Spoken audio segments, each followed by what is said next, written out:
గణపతి అధర్వణ శీర్షంతో మనం అభిషేకం చేస్తే మన సంకటాలన్నీ దూరమవుతాయని చెప్పేసి మన ఆర్యవైశ్య సంఘం ప్రెసిడెంట్ గారు శంకరయ్య గారు నిర్ణయం తీసుకొని మన లోక కళ్యాణార్థం ఇక్కడ కాగజ్ నగర్ వాసవి కన్యకా పరమేశ్వరి శివ పంచాయతన క్షేత్రంలో ఉన్నటువంటి వినాయకునికి 21 మామిడి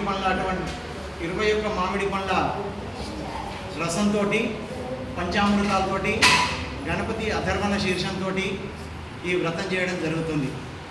దీనికి కారణం ఏంటిదయ్యా, దీని ప్రశస్తి ఏంటిదయ్యా అంటే అగస్త్య మహాముని దగ్గరికి ఒకప్పుడు దేవతలందరూ వెళ్ళి వేడుకున్నారట. ఏమని? ఈ సముద్రాన్ని తాగవయ్యా అన్నారు. ఎందుకయ్యా అంటే రాక్షసులు సముద్రంలో దాక్కొని దేవతల మీద దాడి చేస్తున్నారు. అటువంటి సమయంలో ఆ రాక్షసులను వధ చేయాలి అంటే వాళ్ళను బయటికి తీసుకురాలేకపోతున్నారు. కాబట్టి అగస్త్య మహాముని వేడుకోవడం వల్ల అగస్త్యుడు బ్రహ్మ దగ్గరికి వెళ్ళాడు.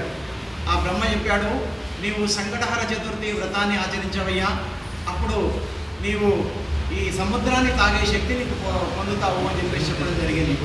దానివల్ల అగస్త్య మహాముని ఈ అంగారక సంకటహర చతుర్థి రోజు ఆ వినాయకునికి దేవదేవునికి పూజ చేయడం వల్ల ఆ సముద్రంలో ఉన్నటువంటి వజ్రాలు, తర్వాత జీవరాశులు, నీళ్లు అన్నిటినీ ఆయన తాగడం జరిగింది.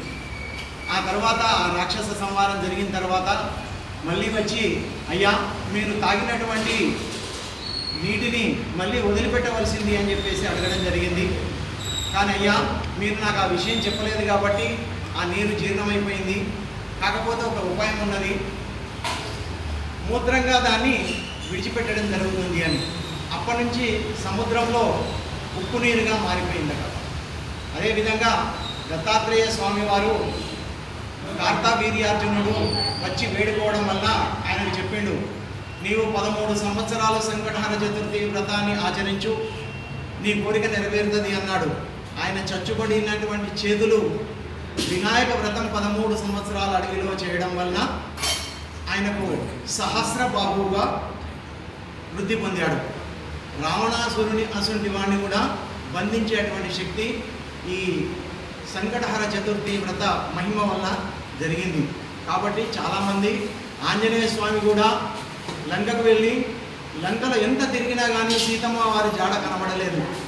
అప్పుడు బాధపడుతున్నప్పుడు గుర్తు వచ్చింది, వినాయకుని నేను వేడుకోలేదు కదా, ఓ వినాయక నీ సంకటహర చతుర్థి రోజు నీ యొక్క వ్రతం చేస్తానయ్యా అని మొక్కుకోవడం వల్ల ఇమ్మీడియట్గా ఆయనకు సీతాదేవి దర్శనం జరిగిందట. ఈ విధంగా చెప్పుకుంటూ పోతే ఎంతో మంది రాజులు ఈ సంకటహర చతుర్థి వ్రతాన్ని చేసి ఉద్ధరింపబడ్డారు.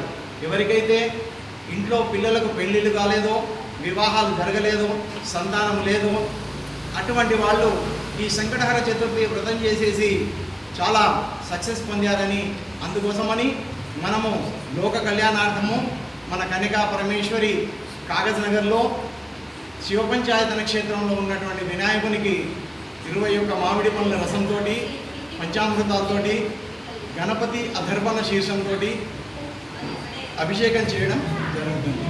ఓం తత్సత్.